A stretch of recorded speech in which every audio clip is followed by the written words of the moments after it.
We'll take a quick commercial break now for you all to take in all the information just given. But before you go, just remember that this section of the show is sponsored by Wendy's. It certainly is a big bun. It's a very big bun. Big, fluffy bun. It's a very big fluffy bun. Where's the beef? Some hamburger places give you a lot less beef on a lot of bun. Where's the beef? At Wendy's, we serve a hamburger we modestly call a single. And Wendy's single has more beef than the Whopper or Big Mac. At Wendy's, you get more beef and less bun. Hey, where's the beef? I don't think there's anybody back there. You want something better. You're Wendy's kind of people. Welcome back to our program, ladies and gentlemen, and Greg. I have one last topic to talk about, so stay in there. I'm almost done. So without wasting any more of your time, here are your long-term effects of World War I. One of the greatest causes of World War I was the building of empires. England had been the center of the great British Empire before World War I. Many other European nations had colonies in Africa and Asia, but these countries wanted independence.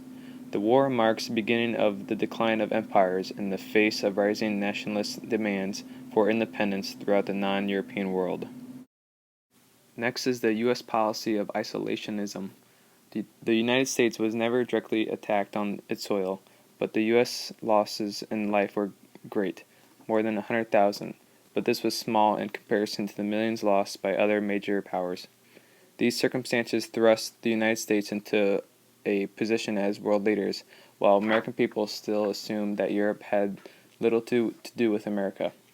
President Wilson had a vision that would have involved the United States extensively in world affairs through the League of Nations, but he was unable to find popular support. Post-World War I, the United States emerged as a global economic giant. Furthermore, the United States was a great continental power with great population and resources. The war stimulated the U.S. economy, increased employment and wages, and brought a great profit to industry.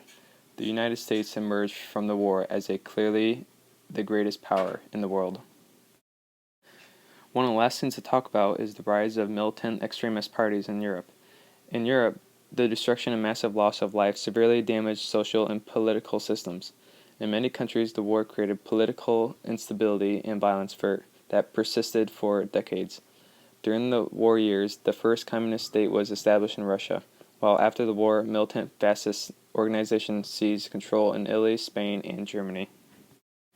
And finally, 2 decades after the end of the Great War, Adolf Hitler's desire for vengeance would plunge the world into an even greater war, in which the United States would play a leading role, also known as World War II.